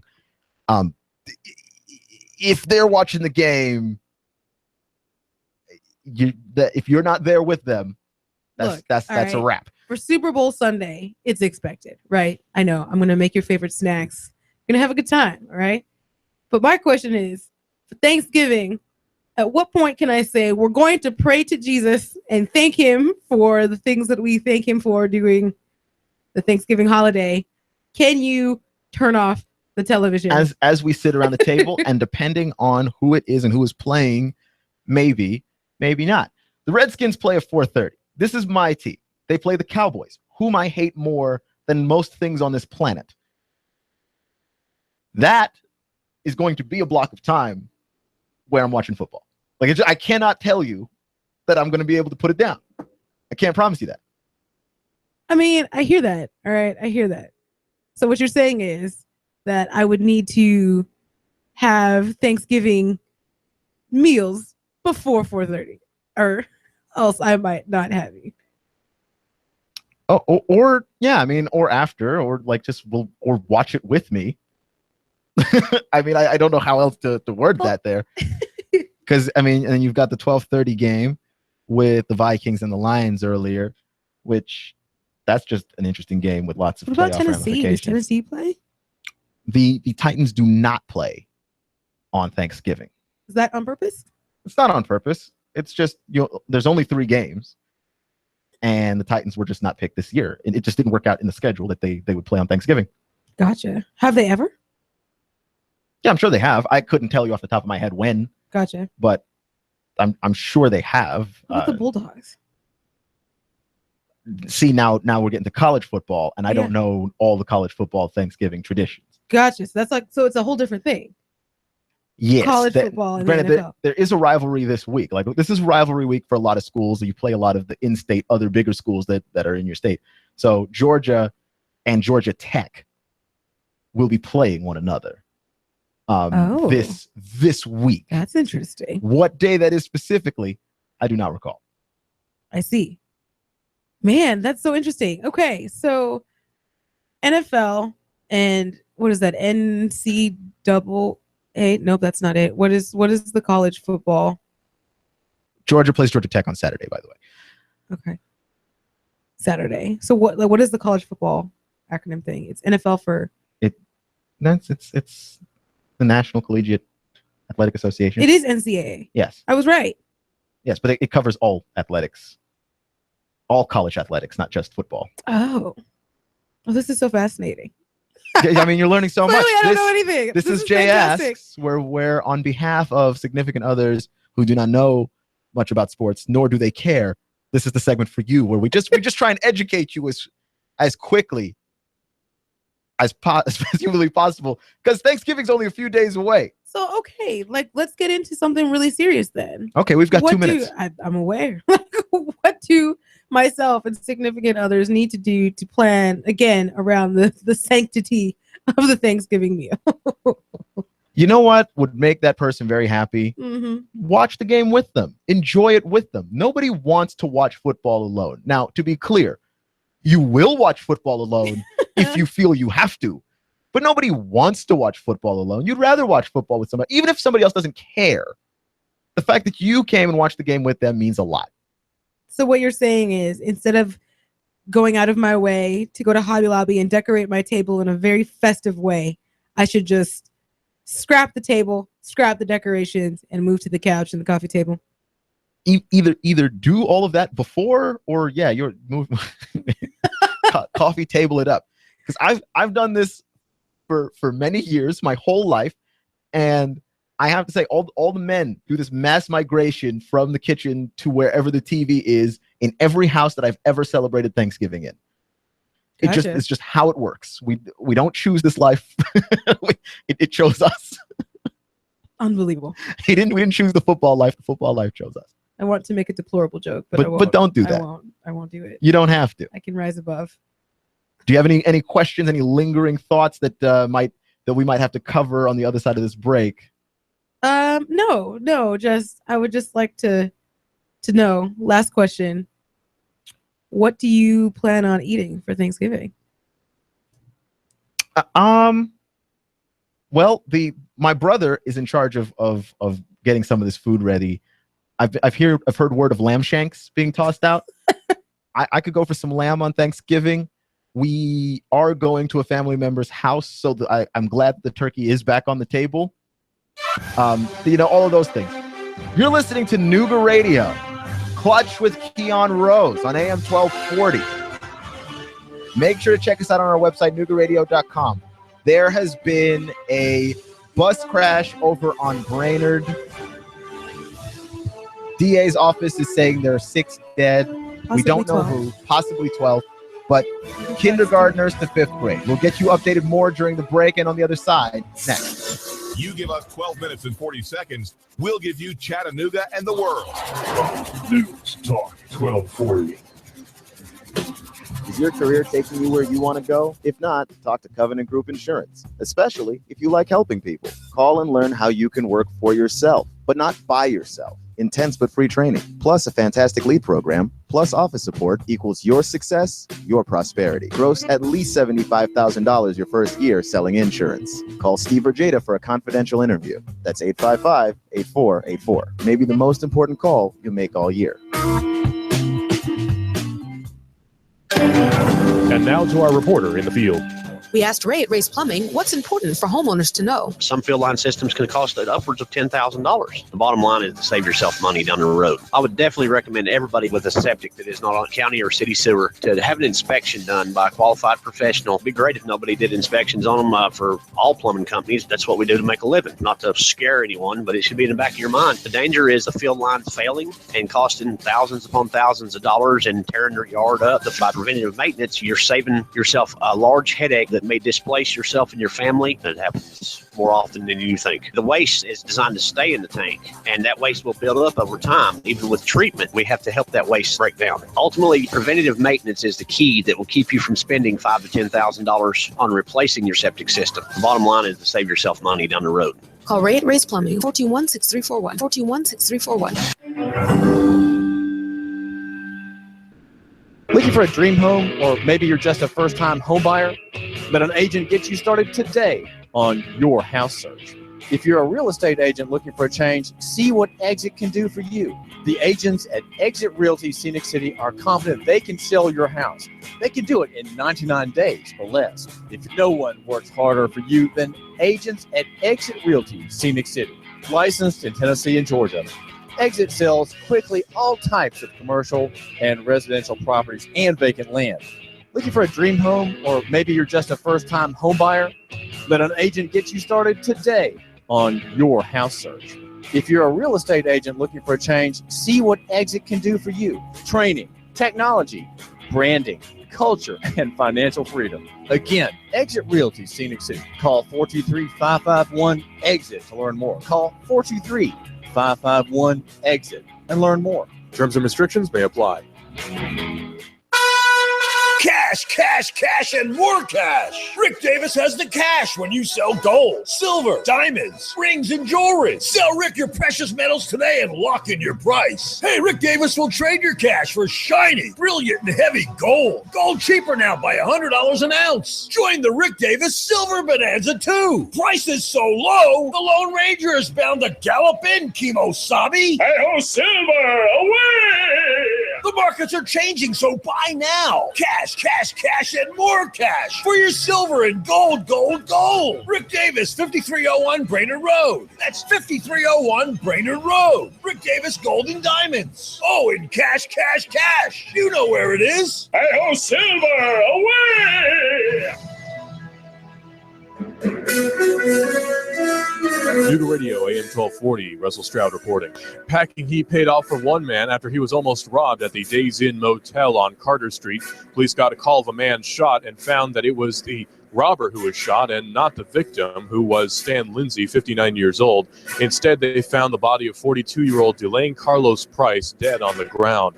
Police say Mr. Price has an extended criminal history. No charges are expected to be pressed. 2 serious car crashes over the weekend, one starting when a woman's car careened off the road into the oncoming lane and smashed into a UPS truck, throwing her from her car. She was not wearing a seatbelt. The UPS driver, David Weathers, was hurt as well. They were both taken to the hospital. And in Saudi Daisy, a man crashed over a bridge on Dayton Pike and into a creek bank. Police believe alcohol was a contributing factor. He was trapped in his car and firefighters pulled him out, and they believe alcohol was a contributing factor. Make a child's dream come true. Go to the Chick-fil-A at Northgate Mall. Pick out a tag, buy some presents, and make a child's dream come true. Expect clear skies to continue through your nighttime hours. Cold and frosty again overnight, lows 28 to 30. For Tuesday, though, a nice day. A little warming trend picks up, high 60 to 64. As we head into Wednesday, more clouds. A late shower or two will push in with drier and pleasant weather for Thanksgiving Day. This forecast is brought to you by Hamilton Medical Center in Dalton, featuring their neurosurgery and spine center now open in Calhoun. Stop putting up with back pain. For more, 706-529-9041. And I'm Smore Sheen 12 Chief Meteorologist Patrick Orr. On AM 1240, Hot News Talk Radio. Morton Truex Jr. is off the pace and he is headed to the pit lane. Elliott Powers around the outside. Michael McDowell pops a right front tire. Here's Martin Truex to the bottom. Blaney blocks him off too. Meanwhile, Chase Elliott went 4 wide on the back straightaway. They're side by side for the lead. Hear it live on Chattanooga's official NASCAR radio station. Hot News Talk 1240. The voice of NASCAR.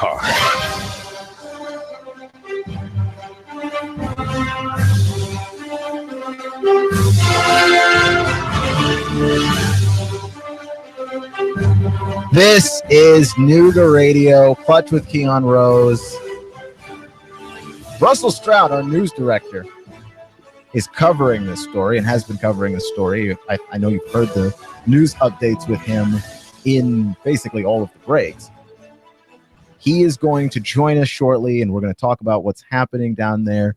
This is another tragedy here in Chattanooga, and we've got all of the information on that. We will get that to you as the story continues to develop. So we'll just jump into this, and then whenever he gets in, we'll stop what we're doing and update you on that story. Chicago Bears, they lose to the Giants on Sunday, and they also lose Jay Cutler for the rest of the season. And while he is Jay Cutler and therefore erratic and sometimes not a great decision maker at the quarterback position, and you could argue somewhere between sometimes and very frequently not a great decision maker at the quarterback position. He is a very talented quarterback. And also, when you look at quarterbacks that pass the quote-unquote eye test, guys that get more chances than everybody else, Jay Cutler fits right into that build. He's big. He's got a strong arm. He's got a lot of mobility and a lot of upside and potential. The thing is that Jay Cutler, we've been talking about his upside and potential for so long that is it okay for us to keep talking about Jay Cutler's upside and potential? Like, at what point does it make sense to say Jay Cutler is as good as he's going to be? This is as good as this guy's going to get.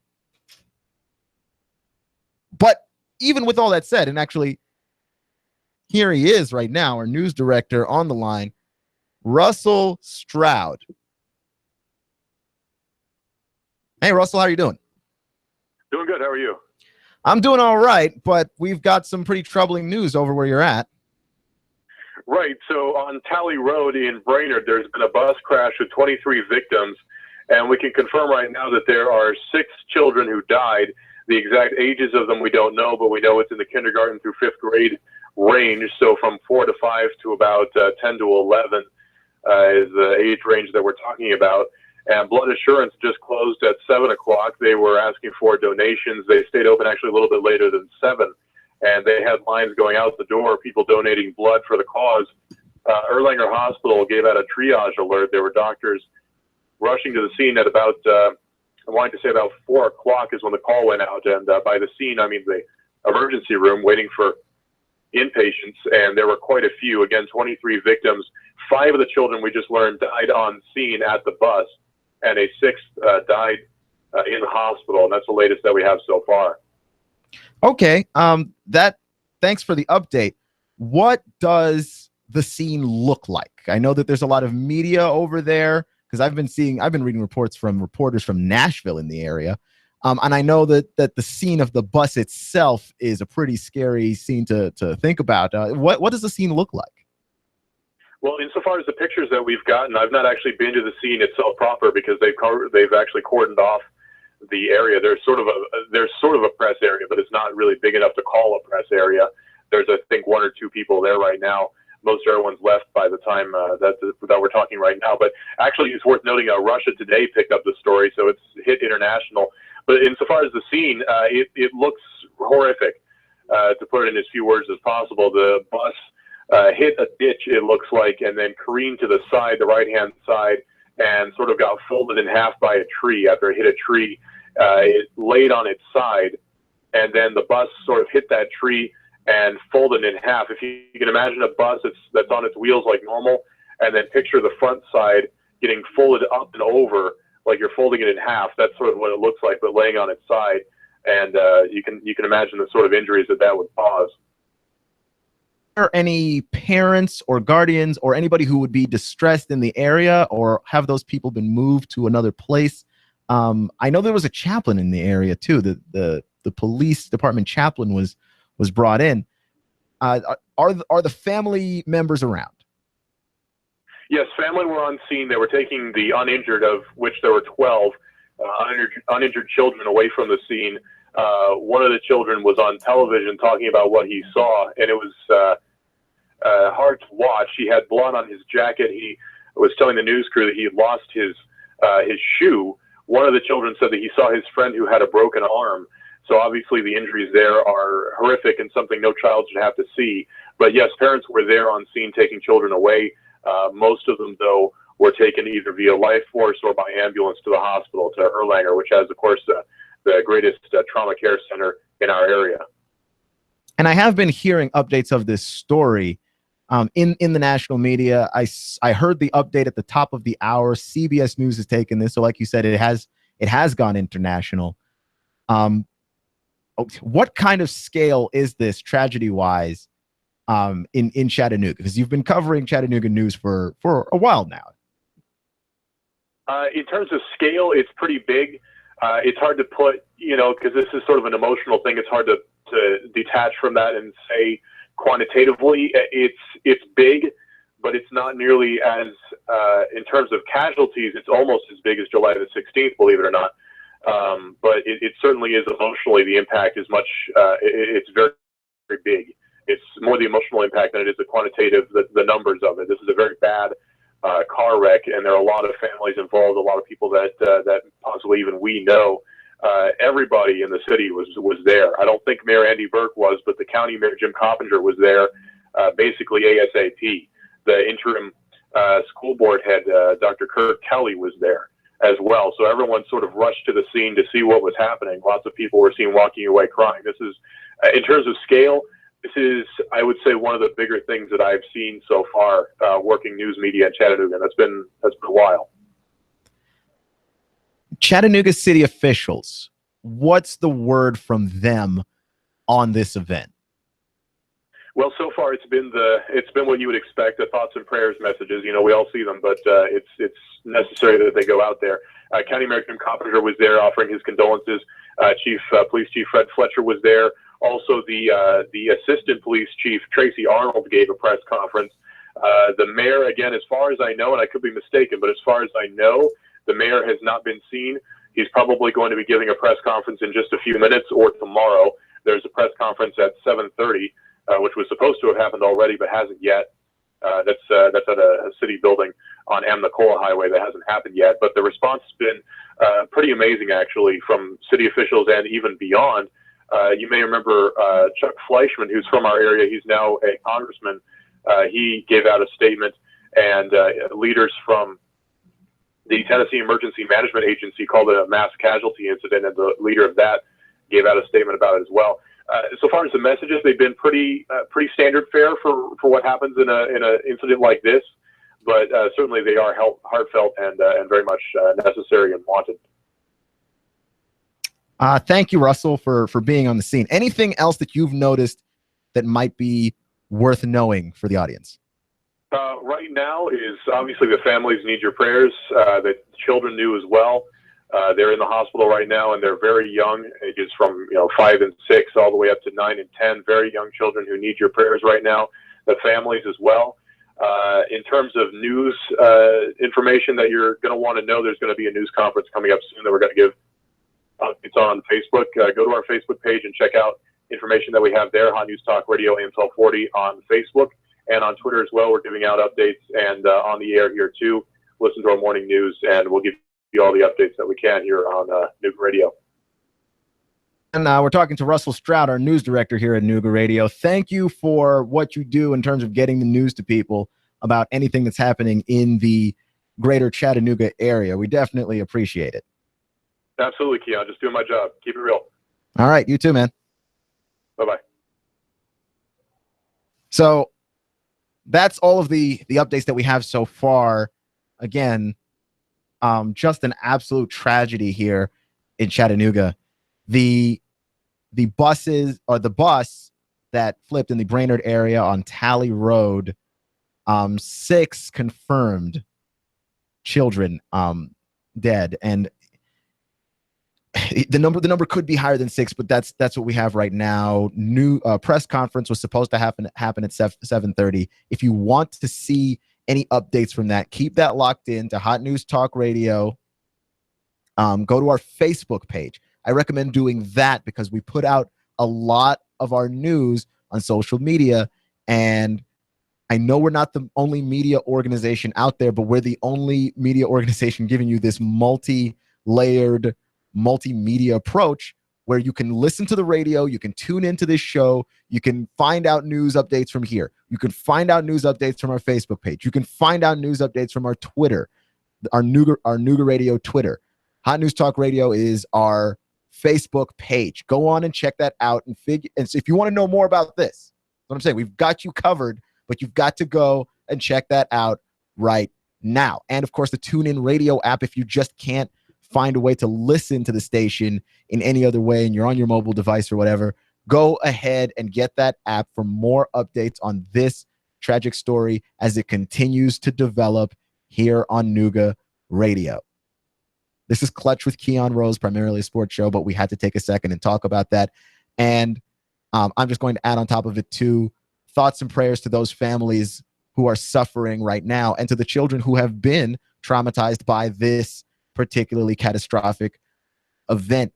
And if you are a person who believes, I encourage you to pray right now. But also, if you're a person who doesn't, when Blood Assurance opens up tomorrow, head over there. Try and do what you can to help these victims and the families of these victims out to the best of your ability.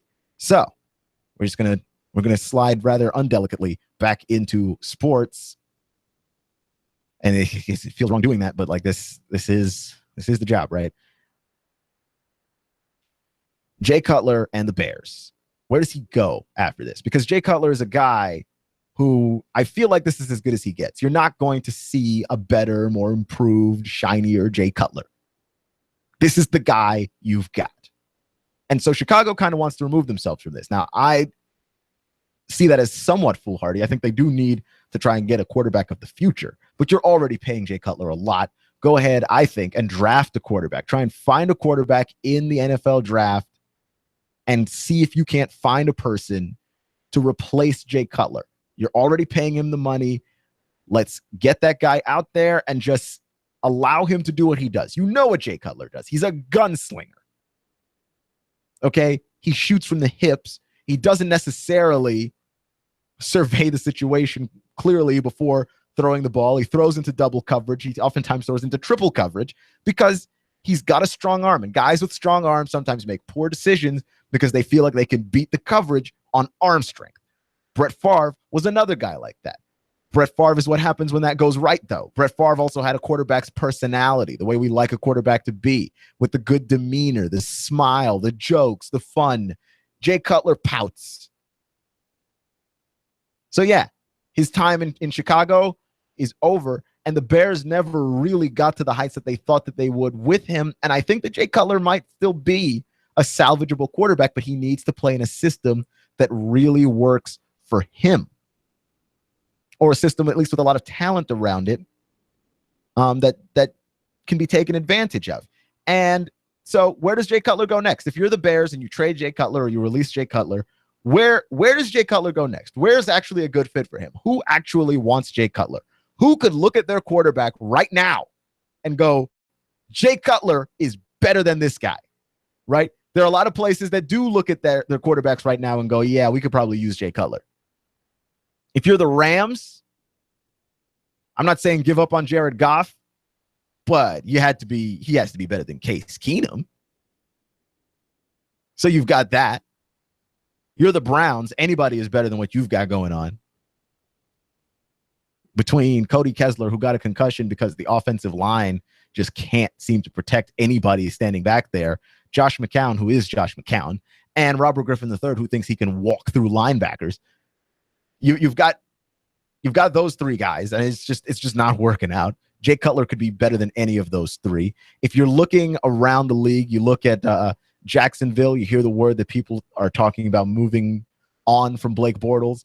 I don't know that Jay Cutler is necessarily the improvement there, but certainly enough weapons that a quarterback, if you believe him to be competent or at least fairly competent, can take advantage of those weapons. So yeah, you look around the league and go, okay, there are places where your quarterback is definitely better. But one place I would propose could actually use Jay Cutler an awful lot. Actually, a couple of places. One, the Jets, because the Jets actually have a very good defense. Their offense needs to really be worked out. They can't put points on the board. And so if you don't have a lead to protect, then how can you protect it? I mean, you have no lead to protect. Your defense is always out on the field because you're constantly turning the ball over because somebody thought bringing Ryan Fitzpatrick back was a great idea. Now, to be fair, Ryan Fitzpatrick has a very bad habit of looking really good for one season and convincing you he somehow deserves a chance to be a National Football League quarterback. So if you're going to give that chance out to Ryan Fitzpatrick, why not run Jay Cutler out there? It's better than what you've got going on. I don't think Geno Smith can play. I'm just going to be completely forthright with you. I don't think that he can really play the game. I think he's going to be a solid backup quarterback in the league for the rest of his life. Geno Smith is solid. I don't think he's getting any better than the guy that we see right there. So why not run out Jay Cutler? Another team that I think could really use Jay Cutler The Arizona Cardinals. Because Carson Palmer regressed this season. He regressed a lot. And Carson Palmer looks a lot like Jay Cutler. I mean, when you talk about another gunslinger, Carson Palmer looks a lot like that dude. But you know what the difference between Cutler and Palmer is? Cutler's got a stronger arm. Now, it's not much stronger, but it is stronger. It is stronger. Cutler's got a slightly stronger arm. And if you're going to take that particular way of looking at it, then I would like to take Jay Cutler. See what he can do. Because the Cardinals are a team that are pretty much only lacking in the one position. Quarterback. Right? And I don't want to see Larry Fitzgerald, whose career is closer to the end than the beginning, but not actually at the end, suffer through the end of his career with no quarterback. And if you're Bruce Arians, even if you draft a quarterback this year, a young quarterback, unless you take him with a very high draft pick and you're sure he's the guy, you're going to want somebody out in front who can start some of these first games while that guy gets to learn the game, get some experience under his belt before you throw him out to the wolves on your team that is one season removed from being a Super Bowl contender. Right? The NFL quarterback is the hardest position to ascertain and find. Right? Here's a team that sneaky might want Jay Cutler. And I know this is going to sound absolutely ridiculous, but the Bengals. If they keep Marvin Lewis, I think it's time to look at the prospect of Andy Dalton's not our guy here. Because Andy Dalton is a powerfully average quarterback when he has all his weapons. And that doesn't fly if you're talking about we want to be a championship contender. And when you make the playoffs every year, but you continually do not go anywhere, then you got a problem. You're making the playoffs constantly, but you never go anywhere. Part of it was you didn't have a quarterback, and like you were forced to use like TJ Yates last year when Andy Dalton went down. Andy Dalton comes back, and you realize, like, nah, dude, it's just okay. When he's got Tyler Eifert, who is one of the best tight ends in the game, right? Because you could go Gronk, Rudolph, Eifert. Eifert might be the third best tight end in the game when fully healthy. And he's got Adriel Jeremiah Green, right? You're looking at a guy that's got a couple of big-time passing weapons. You may not have the full register that he had a couple of years back, but he's still got more weapons than a lot of guys do in this league. And he can't do anything with them. The instant either of those guys gets shaken up a little bit, Andy Dalton and the Bengals offense grinds to a screeching halt. You might want a Jay Cutler. Vandy fan might be rooting for Jay Cutler in a Bengals uniform, in a Cardinals uniform, in a Jets uniform. But you know what I think? They will be rooting for Jay Cutler as a starter because I think he's good enough to start. And I think that there are enough teams in the National Football League desperate enough to start him. You're listening to Nooga Radio, Clutch with Keon Rose on AM 1240, on NoogaRadio.com, streaming us live on YouTube if you search Hot News Talk Radio in the YouTube search bar or in the Facebook search bar. Keep it locked into Nooga Radio so you can find out what's happening over in Brainerd off of Tally Road. Remember, it's not how you start, it's how you finish. Stay clutch, and I'll see you in 24 hours.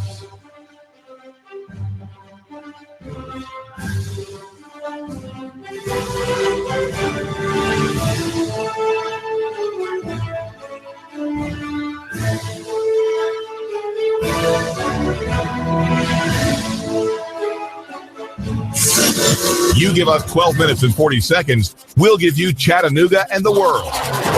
News Talk 1240. I'm blowing everything up. We're starting on I'm doing a new show. I want guys who push it to the middle of the table and go over the top. Take a risk, fail miserably. I'm right, and I'm not wrong, and I'll never back down. Conflict works. Allow it. It's The Herd with Colin Cowherd. Right here and everywhere. Noon Eastern. You give us 12 minutes and 40 seconds, we'll give you Chattanooga and the world. News Talk 1240. And now to our reporter in the field.